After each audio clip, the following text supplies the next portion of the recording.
Pemirsa, Jakarta dinobatkan menjadi kota paling macet di dunia menurut survei Castrol Magnetic Stop Start Index. Gubernur DKI Jakarta Basuki Cahayapurnama bahkan membenarkan survei yang menggunakan metode kendaraan start-stop per tahun dan lamanya kendaraan diam tidak bergerak itu. Ya, menanggapi survei tersebut, Ahok menargetkan kemacetan Jakarta akan mengurai di akhir tahun 2016 dengan rampungnya Mass Rapid Transit atau MRT. Saat ini Pemprov DKI Jakarta mengupayakan berbagai cara mengurai kemacetan, salah satunya dengan menambah armada bus Transjakarta dan memaksakan sarana e-ticketing. Selain itu, wacana halte terintegrasi juga digulirkan dengan membolehkan Kopaja dan Kopami masuk jalur Transjakarta. Ahok juga tidak segan mencabut izin trayek angkot yang berhenti di sembarang tempat dan memicu kemacetan di ibu kota.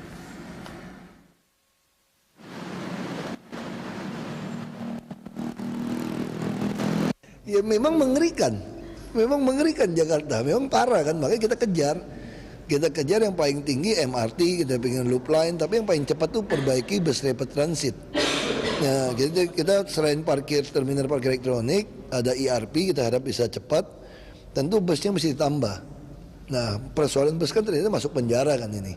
Harusnya tuh tahun lalu kalau dia beli cepat, tahun ini udah nggak gitu masalah soal bus tau nggak sebetulnya. Tapi emang dasar banyak yang macam-macam ya udah. Ya, kota Jakarta disebut sebagai kota dengan lalu lintas terburuk di dunia. Lantas apa langkah yang tepat untuk mengurai kemacetan Jakarta? Untuk membahasnya, Jakarta Kota Termacet Dunia telah hadir di studio Berita 1 Kepala Bidang Angkutan Darat Dinas Perhubungan dan Transportasi DKI Jakarta, Emmanuel Kristanto, dan Ketua Jakarta Transportation Watch atau JTW, Andi William Sinaga. Selamat siang Bapak-Bapak. Selamat siang. Tapi sebelum ini Mandy, mengerikan juga ya. Ternyata Jakarta, kota kita adalah kota termacet di dunia. Nomor satu di dunia loh, padahal kita tahu masih ada Mumbai, New Delhi dan sebagainya. Ada Bangkok juga. Betul sekali. Ini gimana nih Pak Emmanuel? Nah, jadi begini, kami informasikan, kami sampaikan juga ke pendengar sekalian juga, bahwasanya transportasi ini pada dasarnya adalah salah satu kebutuhan turunan. Jadi mengapa transportasi itu ada? Itu karena ada kebutuhan orang untuk bergerak dari satu titik ke titik lain. Nah, kalau kita bicara transportasi, itu pasti banyak hal, banyak bidang, kemudian banyak kebijakan-kebijakan yang memang harus bersama-sama bersinergi untuk memecahkan permasalahan ini. Ya, betul sekali, itu sudah terbantahkan kalau ini memang sudah masalah yang diwariskan dari sejumlah pemerintahan yang lalu. Tapi ini kita ternyata bisa paling bawah nih Pak. Ada beberapa kota-kota lain, masih ada Meksiko, tadi ada juga sudah bilang Bangkok. Saya pernah ke Bangkok, saya pikir itu kota termacet, ternyata kota saya yang termacet. Gimana Pak? Jadi memang kalau saya baca juga kemarin di beberapa surat kabar dan di media online bahwasanya survei yang dilakukan oleh Castrol ini dia mendasarkan pada satu indikator, yaitu indikator stop and go. Nah, sebenarnya indikator macet itu tidak hanya indikator stop and go saja, banyak sekali indikatornya. Stop and go ya, stop and go.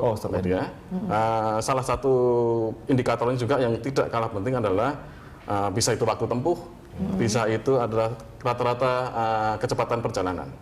Nah, kita sebenarnya tidak ingin membahas masalah itu, tapi sebenarnya saya ingin membahas bagaimana sebenarnya langkah-langkah yang akan kemudian yang telah diambil dan yang sedang direncanakan oleh Pemprov DKI. Baik. Nah, sebelum kita menguraikan sejumlah upaya tadi ya, saya ingin nanya nih, kalau Mas Andi kan juga pasti sudah banyak studi tersendiri mengenai survei-survei kemacetan. Mungkin data tersendiri gitu. Nih, survei ini bagaimana sih validitasnya Pak dengan metode yang mereka lakukan? Ya, pertama saya mengucapkan selamat lah kepada Jakarta. Selamat dari sisi ironis ya.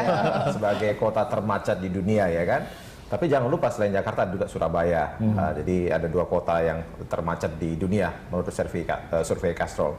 Nah, dari beberapa survei yang kita lihat itu, dan juga kami juga pernah melakukan beberapa survei, sebenarnya Jakarta ini adalah seperti kota mati di bidang transportasi dengan tanda kutip. Mati dalam artian bahwa perkembangan jalan, ya, perkembangan ruas jalan itu tidak sebanding dengan perkembangan volume kendaraan.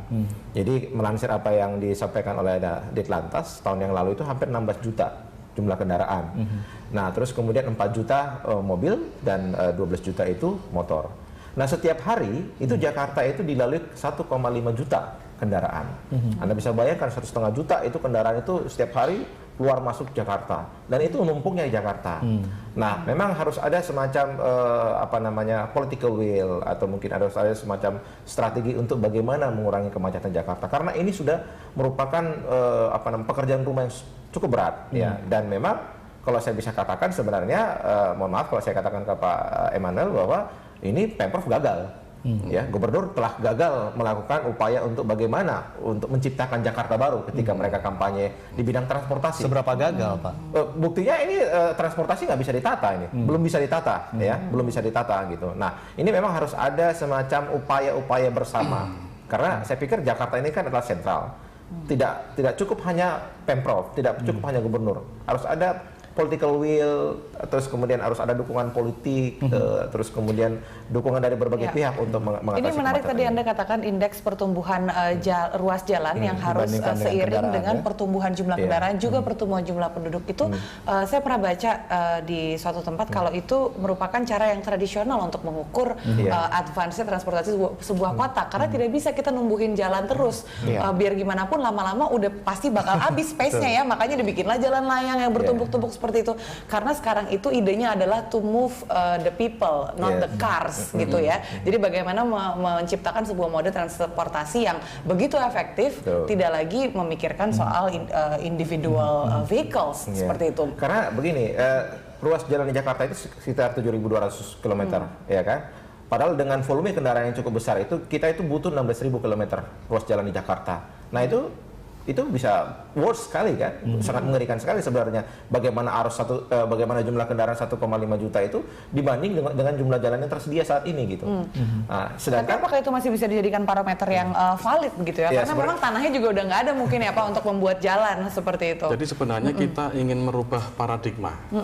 Jadi paradigma yang sekarang ini ada, yaitu adalah dikenal dengan predict and provide. Predict and provide itu kita memprediksi kira-kira demandnya seberapa besar, kemudian kita menyediakan prasarana. Itu yang sekarang harus kita ubah. Kita harus mulai berpikir bagaimana caranya predict and manage.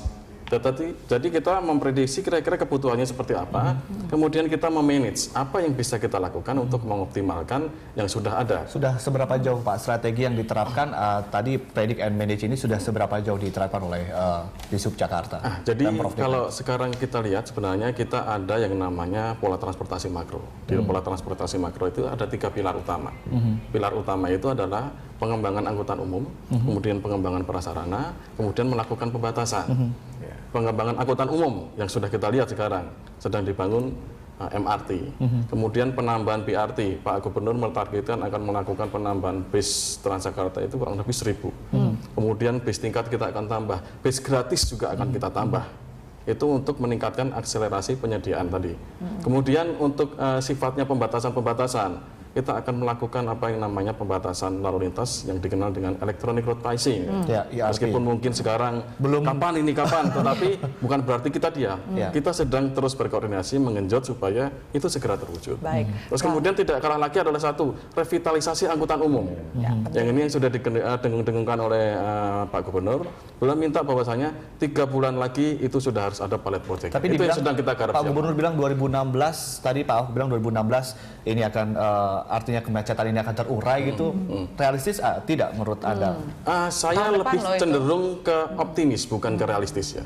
Karena saya merasa dengan optimisme itu akan menuju kepada yang mungkin orang anggap itu tidak realistis. Kenapa saya bilang optimis? Karena memang sekarang Pak Gubernur sudah menetapkan bahwasanya pengembangan angkutan umum ini menjadi salah satu program prioritas.